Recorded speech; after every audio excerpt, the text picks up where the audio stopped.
Hello everyone, I am Kalpana Bhargava. Today I am discussing a topic in thermodynamics. Its name is zeroth law of thermodynamics. पहले जो हमने किया था first video में, उसमें हमने थर्मोडायनेमिक्स के बारे में पढ़ा था कि थर्मोडायनेमिक्स का मीनिंग क्या होता है, इसके बेसिक कॉन्सेप्ट्स कौन कौन से होते हैं, और बेसिक कॉन्सेप्ट्स के साथ साथ हमने basic concepts heat, internal energy and work done को बिल्कुल डिटेल में पढ़ लिया था। डिटेल में पढ़ने के बाद हमने क्या किया था वो देखते हैं। उसके बाद हम पढ़ेंगे zeroth law of thermodynamics. Zeroth law of thermodynamics. आप देखो, कहीं पर भी हमने बहुत सारे रूल्स पढ़े हैं, लॉ पढ़े हैं, उसमें हमने ये नहीं देखा है कि जो हम पढ़ते आए हैं first law, second law, third law up to nth law तक। अब ये जीरो लॉ, यहाँ पे जीरो क्यों लिखा है, इसका बेसिक कॉन्सेप्ट ये है, जब थर्मोडायनेमिक्स के फर्स्ट लॉ और second law and third law आ लिए थे, उसके बाद इस लॉ को डिस्कवर किया गया था और ये बहुत ही बेसिक लॉ है। बेसिक लॉ होने के कारण हमने इसका नाम दे दिया जीरोथ लॉ ऑफ थर्मोडायनेमिक्स। अब हम देखते हैं जीरोथ लॉ ऑफ थर्मोडायनेमिक्स है वो कैसे और क्या क्या रूल्स हैं, उसके क्या क्या कंडीशंस हैं, उसको कैसे समझते हैं। तो देखो, जीरोथ लॉ ऑफ थर्मोडायनेमिक्स में हम समझने से पहले बना लेते हैं एक सिस्टम पिछली वीडियो में भी पढ़ा था।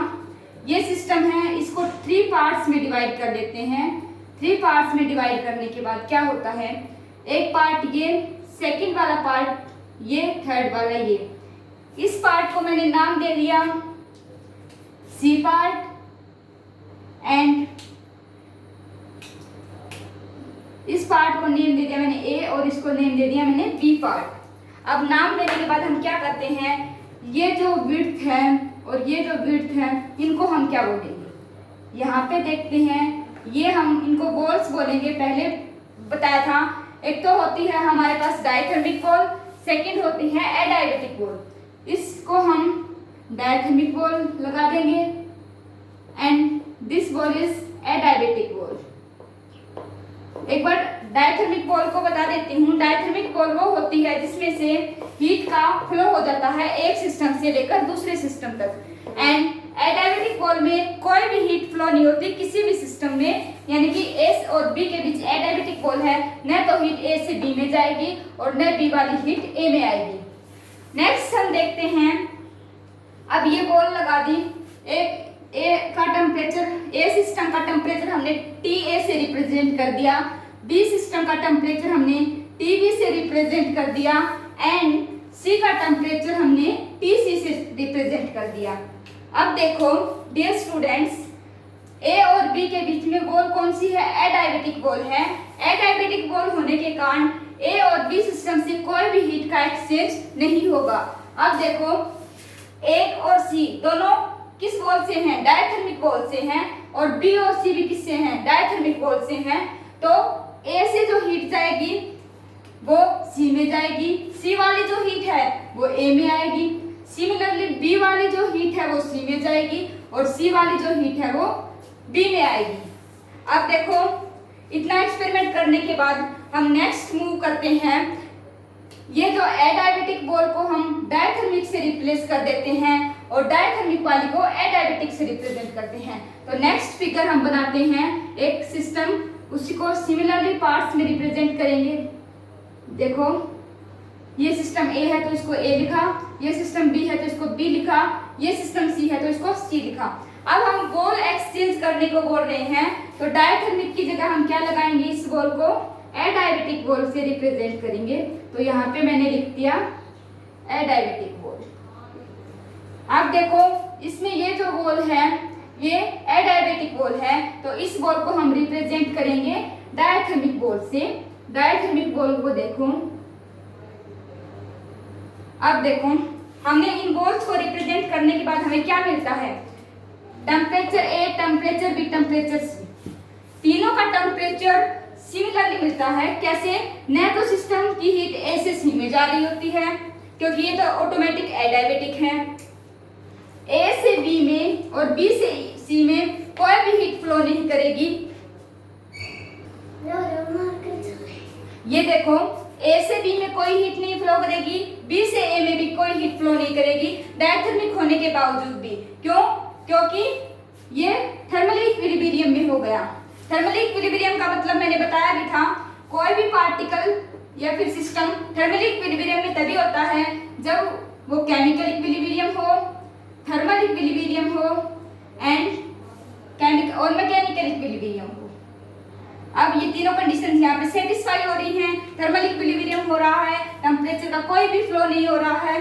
तो जीरोथ लॉ ऑफ थर्मोडायनेमिक्स से हमें एक बात निकल के आती है कि जीरोथ लॉ ऑफ थर्मोडायनेमिक्स ने हमें एक इंपॉर्टेंट फिजिकल क्वांटिटी का कॉन्सेप्ट दिया। वो फिजिकल क्वांटिटी है टेम्परेचर। टेम्परेचर क्या है? टेम्परेचर वो क्वांटिटी है जो दो बॉडीज हैं उनके बीच में हीट के डिफरेंस को बताए, वो क्वांटिटी होती है टेम्परेचर। ये था जीरोथ लॉ ऑफ थर्मोडायनेमिक्स। अब इसका मैथमेटिकल रिप्रेजेंटेशन कैसे लिखेंगे? टेम्परेचर ऑफ ए किसके पहले में क्या करेंगे? टेम्परेचर ऑफ ए किसके बराबर है? टेम्परेचर ऑफ सी के बराबर है, क्योंकि डायथर्मिक कोल के कारण हीट का एक्सचेंज हो रहा है। Similarly temperature of C temperature of B के बराबर है, तो हम यहाँ पे लिखेंगे temperature of B is equal to temperature of C. इसको मैंने नाम दे दिया इक्वेशन फर्स्ट, इसको नाम दे दिया मैंने इक्वेशन सेकंड। अब देखो, दोनों की राइट हैंड साइड बराबर है, तो हम लेफ्ट हैंड साइड को बराबर कर सकते हैं। कैसे? एक एग्जांपल लिख लेती हूँ। जैसे कि 5 है, 5 डिग्री सेल्सियस टेम्परेचर है ए का, और सी का है 2 degree Celsius plus 3 degree Celsius. ठीक है, 5 डिग्री हो गया।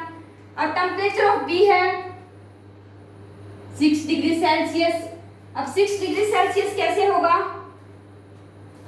वो 3 डिग्री सेल्सियस प्लस में 3 डिग्री सेल्सियस। अब देखो, टेम्परेचर ऑफ बी को हम 6 न लेके यहाँ पे 5 लिखते हैं। 5 लिखते हैं तो क्या हो गया? इसको हम ऐसे लिखेंगे 2 degree Celsius plus 3 degree Celsius, यानी कि इनकी भी जो राइट हैंड साइड है वो बराबर है, तो लेफ्ट हैंड साइड ये साइड भी क्या हो गई?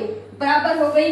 अब देखो, इससे हमें क्या पता चलता है? Temperature of A is equal to temperature of B, यानी कि ए का टेम्परेचर बी के टेम्परेचर के बराबर है।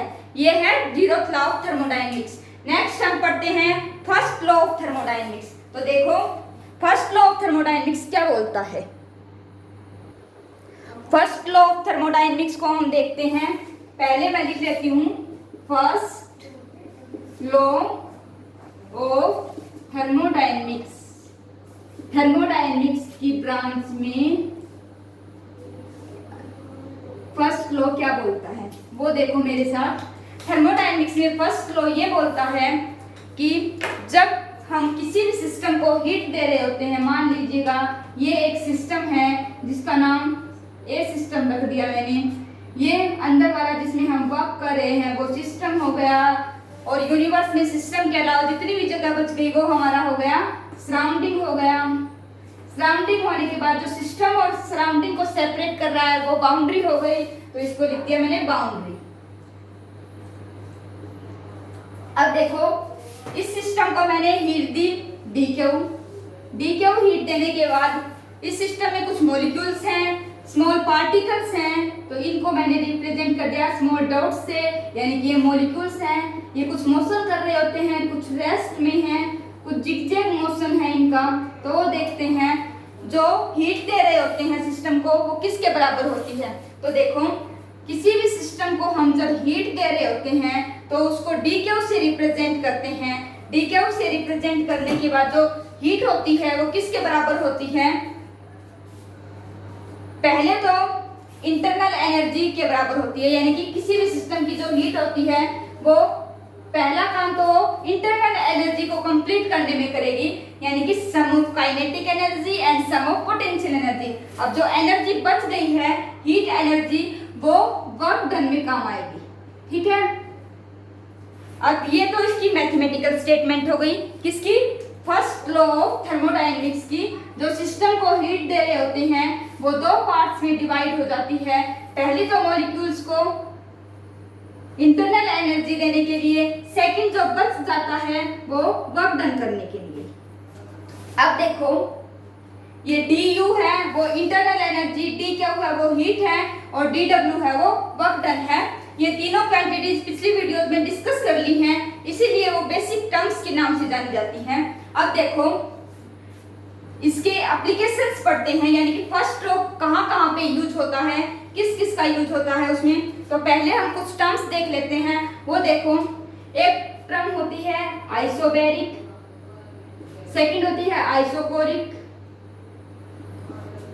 आइसोबैरिक में क्या होता है, बार देखो यहाँ पे वो प्रेशर की यूनिट है, तो यहाँ पे जरूर किसी का प्रेशर से रिलेशन है, तो यहाँ पे जो प्रेशर है वो कांस्टेंट होगा, यानी कि आइसोबैरिक में प्रेशर कांस्टेंट रहता है। आइसोकोरिक यानी कि वॉल्यूम आइसोकोरिक प्रोसेस में वॉल्यूम कांस्टेंट रहेगी। नेक्स्ट मिलता है हमें आइसोथर्मल प्रोसेस। थर्मल देखो हीट से जुड़ा होता है, यानी कि टेम्परेचर है, तो इसमें जो टेम्परेचर है वो हमारा कांस्टेंट रहता है। अब हम इन प्रोसेस में फर्स्ट लॉ ऑफ थर्मोडायनेमिक्स का यूज देखेंगे। तो देखो, अब देखो डियर स्टूडेंट्स, सबसे पहले तो हम आइसोथर्मल प्रोसेस के बारे में स्टडी करेंगे। आइसोथर्मल प्रोसेस में फर्स्ट लॉ ऑफ थर्मोडायनेमिक्स की क्या क्या एप्लीकेशंस हैं, क्या क्या यूज हैं। तो देखो आइसोथर्मल प्रोसेस कौन सा होता है, सबसे पहले तो हमें ये जानना होता है। थर्मल टेम्परेचर से रिलेटेड है, ये वर्ड कहीं ना कहीं टेम्परेचर से रिलेटेड है, तो यानी कि आइसोथर्मल प्रोसेस में टेम्परेचर क्या होता है, कांस्टेंट होता है, यानी कि टेम्परेचर कांस्टेंट का मीनिंग न चेंज होना, डोंट चेंज, कांस्टेंट है, यानी कि एक सिस्टम मैंने ये बना दिया, अब इसमें थर्मोडायनेमिक वर्क हो रहा है और आइसोथर्मल है, तो यानी कि इस पूरे सिस्टम में टेम्परेचर है वो कांस्टेंट है। और टेम्परेचर आइसोथर्मल के एग्जांपल कौन कौन से हैं डेली लाइफ में, जैसे कि हम वाटर को हीट करते हैं 100 डिग्री सेल्सियस पे वाटर गर्म हो जाता है, तो जो प्रोसेस होता है वो आइसोथर्मल होता है। आइसोथर्मल क्या होता है, वाटर का जो बॉइलिंग पॉइंट होता है वो 100 डिग्री सेल्सियस के बराबर होता है। 100 डिग्री सेल्सियस यानी कि 373 केल्विन। अब देखो आइसोथर्मल प्रोसेस को स्टडी करने से पहले हम स्टडी करेंगे बॉयल्स लॉ को। बॉयल्स लॉ को क्यों स्टडी करेंगे उसको देखते हैं हम, वो आपको बताया जाएगा। बॉयल्स लॉ क्या बोलता है, किसी भी थर्मोडायनेमिक प्रोसेस में अगर टेम्परेचर कांस्टेंट होता है तो जो प्रेशर है, यानी कि इस सिस्टम का प्रेशर P है, वो किसके डायरेक्ट इनवर्सली प्रोपोर्शनल होगा 1/V, यानी कि वॉल्यूम, जो प्रेशर है वो वॉल्यूम के इनवर्सली प्रोपोर्शनल होगा। ये हमें बॉयल्स लॉ बताता है।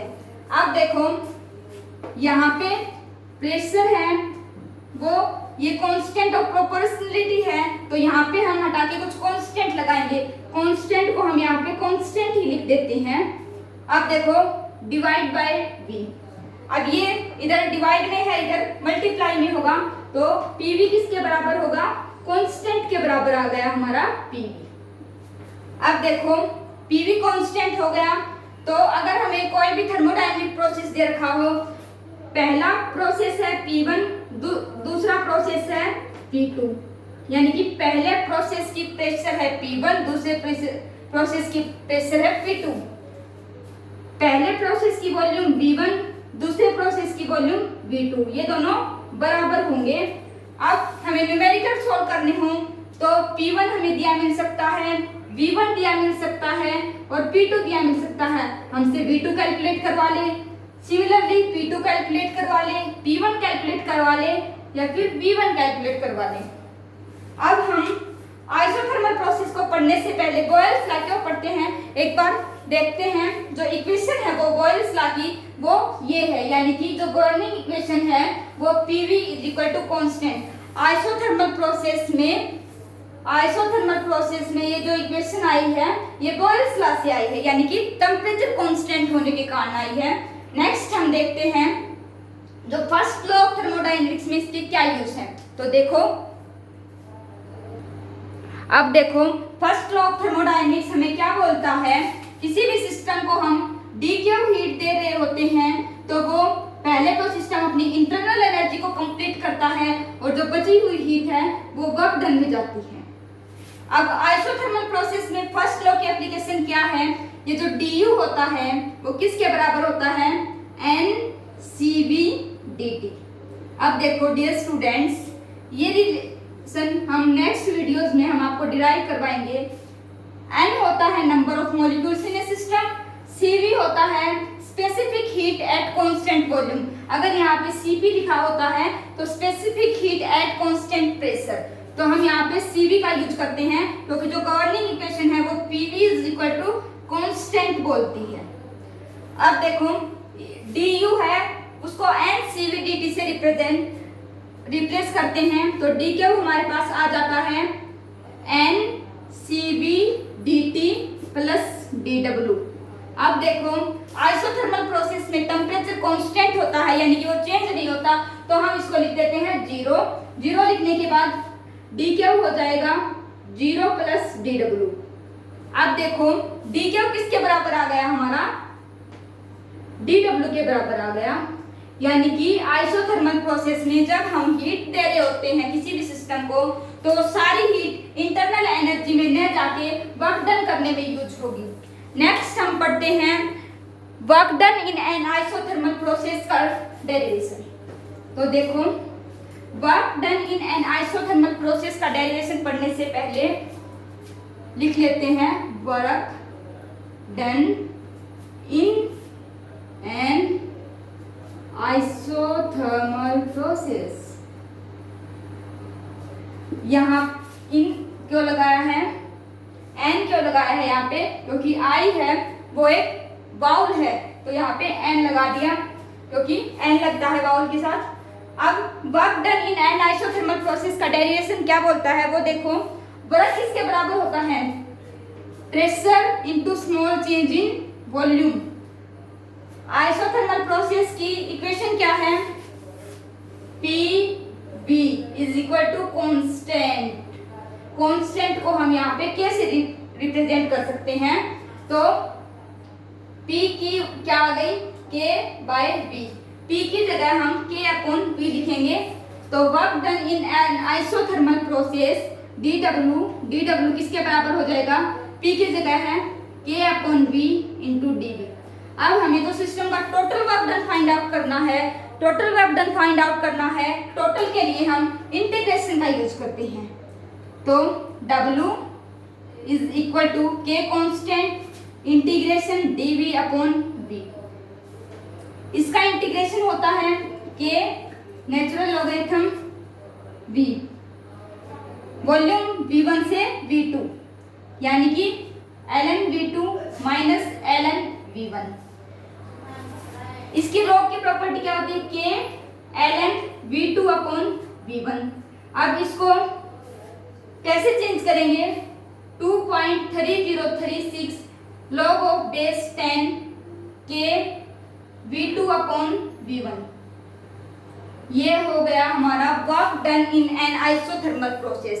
अब हम इसके ग्राफ्स की स्टडी करेंगे। आइसोथर्मल प्रोसेस में जो ग्राफ्स हैं वो कैसे आएंगे, तो देखो ग्राफ हम बॉयल्स लॉ की इक्वेशन यानी कि PV = कांस्टेंट से रिप्रेजेंट करते हैं। तो देखो ये ग्राफ बना दिया। आइसोथर्मल प्रोसेस की क्या होती है, PV = कांस्टेंट। अब देखो P यहाँ पे बना दिया मैंने और V बना दिया यहाँ पे। अब इसका ग्राफ कैसे बनता है, तो देखो जैसे जैसे हम वॉल्यूम को या प्रेशर को डिक्रीज करेंगे तो हमारी वॉल्यूम इंक्रीज होती जाएगी। नेक्स्ट पढ़ते हैं हम टेम्परेचर एंड वॉल्यूम का ग्राफ। यहाँ पे जो टेम्परेचर है वो कांस्टेंट हो जाएगा यानी कि ऐसे कांस्टेंट चलता रहेगा। ये थे इसके ग्राफ्स। नेक्स्ट हम आइसोबैरिक प्रोसेस में फर्स्ट लॉ ऑफ थर्मोडायनेमिक्स की स्टडी करेंगे। तो देखो आइसोबैरिक प्रोसेस में फर्स्ट लॉ ऑफ थर्मोडायनेमिक्स देखो, आइसोबैरिक प्रोसेस।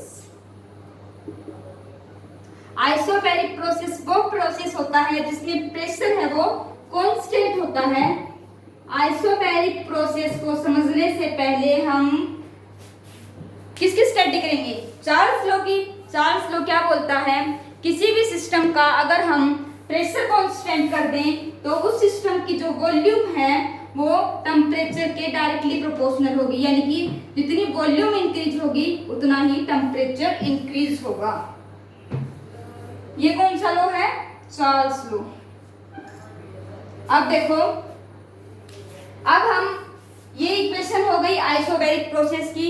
आइसोबैरिक प्रोसेस की इक्वेशन होने के बाद हम ग्राफ और एग्जाम्पल्स की स्टडी करते हैं और फिर हम वर्क डन निकालेंगे और बाद में हम फर्स्ट लॉ ऑफ थर्मोडायनेमिक्स का यूज देखेंगे। तो देखो,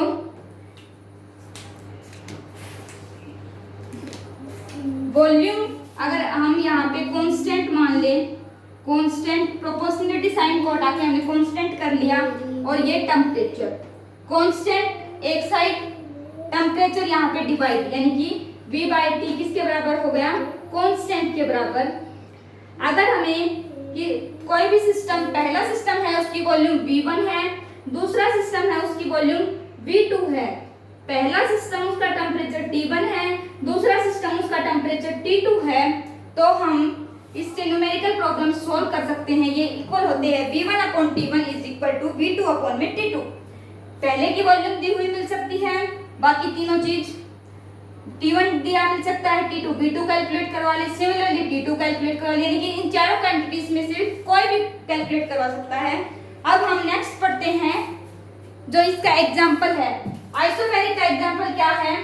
एक कंटेनर है, वो हीट कर रहा है, जैसे कि इसमें वाटर है, इसको हमने किसी भी बर्तन से ढक नहीं रखा है, तो जब ये हीट हो रहा है तो इसका जो प्रेशर है वो कांस्टेंट है। Heating or water in a open container is an example of isobaric process.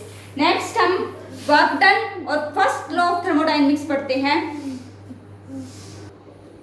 Work done in an isothermal process, isobaric process क्या होगा? वर्क किसके बराबर होता है? Pressure into small change in volume, ये dW होता है। हमें तो कंप्लीट वर्क निकालना होता है, तो V1 और V2, dW का इंटीग्रेशन किया तो हमारे पास आ गया W, और P वॉल्यूम यानी कि V2 से V1। ऐसे हम वर्क निकाल सकते हैं आइसोबैरिक प्रोसेस का। अब फर्स्ट लॉ की एप्लीकेशंस क्या बोलती हैं आइसोबैरिक प्रोसेस में, वो देखते हैं। फर्स्ट लॉ होता है हमारा dQ is equal to du plus में dW। dW किसके बराबर होता है? प्रेशर इनटू में small change in volume. dQ, ये कंडीशन सिर्फ आइसोबैरिक के लिए ही है, तो NCP/dt हीट बराबर होती है NCP/dt किसके लिए? आइसोबैरिक प्रोसेस के लिए। du होता है NCP/dt। अब हम इसको करते हैं NCP/dt किसके बराबर है? NCP/dt प्लस P इंटू में dV। ये फर्स्ट लॉ से निकल के आ गया हमारा आइसोबैरिक प्रोसेस के लिए। नेक्स्ट हम ग्राफ की स्टडी करते हैं। ग्राफ की स्टडी करते हैं तो देखो, प्रेशर और वॉल्यूम का हम पहला ग्राफ बनाएंगे। तो देखो, वर्टिकल में प्रेशर और ये वॉल्यूम। आइसोबैरिक में प्रेशर कांस्टेंट रहता है तो ये ऐसे हो जाएगा ये ग्राफ। अगर हम वॉल्यूम और टेम्परेचर का ग्राफ बनाएं तो ये जितनी वॉल्यूम बढ़ेगी उतना टेम्परेचर इंक्रीज होगा, और ये हमारा प्रेशर आ जाएगा। अब हम प्रेशर और टेम्परेचर का ग्राफ बनाते हैं। ये कैसा आएगा? प्रेशर और टेम्परेचर का ग्राफ ऐसे आएगा हमारा, यानी कि प्रेशर कांस्टेंट है। नेक्स्ट हम आइसोकोरिक प्रोसेस करेंगे। तो देखो, आइसोकोरिक प्रोसेस में क्या होगा। डियर स्टूडेंट्स, ये देखो, ये ग्राफ थोड़ा सा मिस्टेक हो गया, सॉरी। ये जो प्रेशर है कांस्टेंट होगा तो ये ऐसे कांस्टेंट होगा, तो ये ऐसे होगा। हम अब आइसोकोरिक प्रोसेस की स्टडी करते हैं। तो देखो, आइसोकोरिक प्रोसेस को देखते हैं हम। आइसोकोरिक प्रोसेस वो होता है जिसमें हमारी वॉल्यूम है वो कांस्टेंट हो, यानी कि वॉल्यूम चेंज ना हो, वॉल्यूम किसके बराबर हो, कांस्टेंट हो। इसके एग्जांपल क्या हैं, कोई भी कंटेनर है वो क्लोज कंटेनर है और उसकी वॉल्यूम है वो फिक्स है, जिसमें हम कुकिंग ऑफ फूड कर रहे हैं फिक्स वॉल्यूम पे क्लोज कंटेनर में, वो आइसोकोरिक प्रोसेस का एग्जांपल होता है। अब इसकी इक्वेशन क्या होती है, ये PV is equal to nRT, ये रियल गैस की इक्वेशन है, ये भी हम डिराइव करेंगे। तो P बाय T यानी कि आइसोकोरिक में तो वॉल्यूम भी कांस्टेंट होती है और nR तो कांस्टेंट है ही, तो P by T is equal to nR by B, nR by B को हम कांस्टेंट लिख सकते हैं। तो आइसोकोरिक प्रोसेस की इक्वेशन आ गई, P बाय T किसके बराबर हो गया, कांस्टेंट हो गया। अब नेक्स्ट हम देखेंगे work done in an isochoric process. Isochoric process में वर्क डन क्या होता है, जीरो होता है। जीरो क्या होता है वो देखो, dW small change in work P into में dV, इसको हम P is equal to P VV लिख सकते हैं। अब वॉल्यूम है वो कांस्टेंट है, तो कांस्टेंट यानी कि वो जीरो है, कोई चेंज नहीं हो रहा उसमें, तो W is equal to zero. यानी कि वर्क डन किसी भी आइसोकोरिक प्रोसेस में पूछ रखा हो तो चाहे कितना भी बड़ा न्यूमेरिकल क्यों न दे रखा हो तो हम जीरो करते हैं। नेक्स्ट हम करते हैं graphs of an isochoric process. इसके ग्राफ्स देखो, हम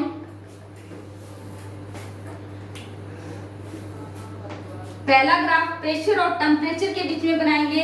प्रेशर और टेम्परेचर के बीच में ग्राफ कैसा होगा, प्रेशर डायरेक्टली प्रोपोर्शनल है टेम्परेचर के, तो वो स्ट्रेट लाइन ग्राफ होगा ऐसे।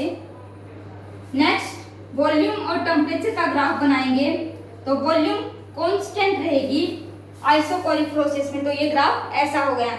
नेक्स्ट हम पढ़ते हैं एडायबेटिक प्रोसेस में। एडायबेटिक प्रोसेस वो प्रोसेस होता है जिसमें हीट का कोई भी चेंज ना हो, यानी कि जो डेल क्यू है वो जीरो हो, वो प्रोसेस होता है एडायबेटिक प्रोसेस। एडायबेटिक प्रोसेस देखते हैं हम। एडायबेटिक प्रोसेस को हम देखते हैं। एडायबेटिक प्रोसेस में सिमिलरली जो आइसोथर्मल, आइसोबारिक और आइसोकोरिक प्रोसेस में किया था वही हम एडायबेटिक प्रोसेस में करेंगे। तो देखो सबसे पहले लिख लेते हैं एडायबेटिक process.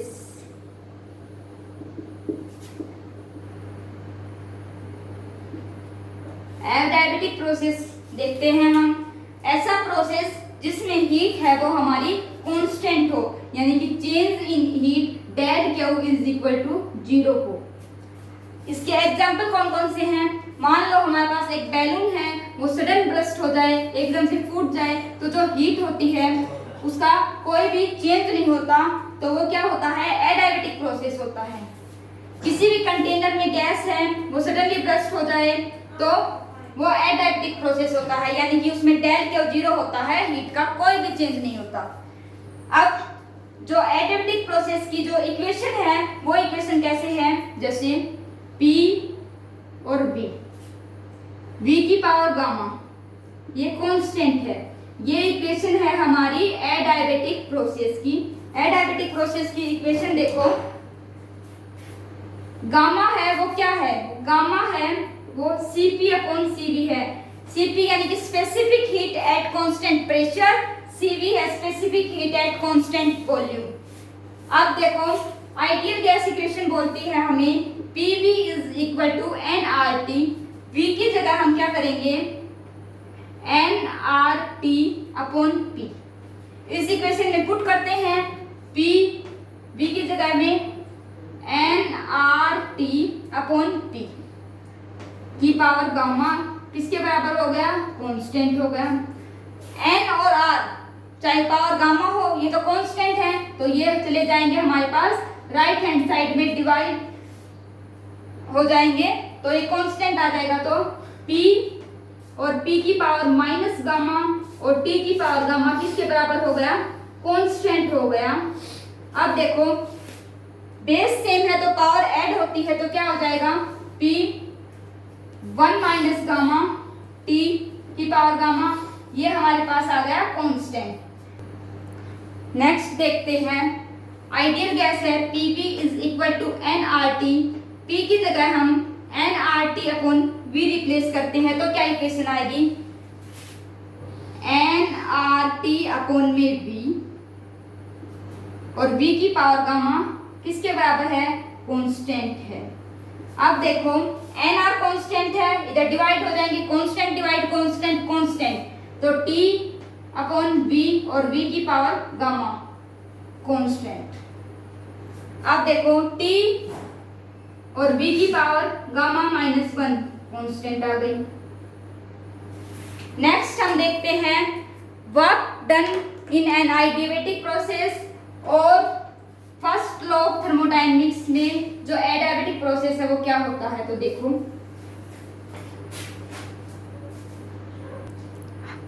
First law of thermodynamics बोलता है dQ is equal to du plus dW। Heat है वो कांस्टेंट रहती है, du प्लस dW। dW यानी कि वर्क डन होता है वो माइनस du के बराबर आएगा, यानी कि एडियाबेटिक प्रोसेस में जो वर्क डन होता है वो इंटरनल एनर्जी के एक्सपेंस के कारण होता है। नेक्स्ट हम वर्क डन निकालेंगे एडियाबेटिक प्रोसेस में। तो देखो वर्क डन निकालने के लिए हम क्या करते हैं, वर्क होता है प्रेशर इनटू में small change in volume. Complete work निकालते हैं तो इंटीग्रेशन करते हैं, एडियाबेटिक प्रोसेस है तो P V की पावर गामा कांस्टेंट के बराबर है। यहाँ पे हम प्रेशर करेंगे यानी कांस्टेंट हम K रिप्रेजेंट करते हैं, प्रेशर की जगह लिखेंगे यानी कि K अपॉन V की पावर गामा। अब चेंज इन वॉल्यूम हो रहा है तो वॉल्यूम की यूनिट्स V1 से हम V2 ले लेते हैं, तो K अपॉन V की power gamma into dV, V1 से V2। K कांस्टेंट है, V की power minus gamma dV, V1 से V2 K। अब इंटीग्रेशन करते हैं हम, अब इंटीग्रेशन करने के बाद हमारा ये आता है, अब K के अंदर मल्टीप्लाई करते हैं तो आता है K V2 की power 1 minus gamma minus K V1 की power 1 minus gamma, total divide है 1 माइनस गामा से। आगे देखते हैं K होता है वो P V की पावर गामा होता है, तो हम रिप्लेस करते हैं P1 P2 V2 की पावर गामा V2 की power 1 minus gamma minus P1 V1 की पावर गामा V1 की power 1 minus gamma upon 1 minus gamma. अब ये आ जाएगा हमारे पास, देखो P2 V2 minus P1 V1 upon 1 minus gamma.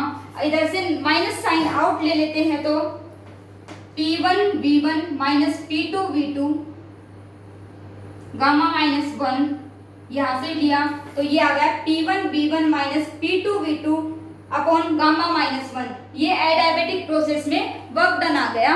Next हम ग्राफ देखते हैं।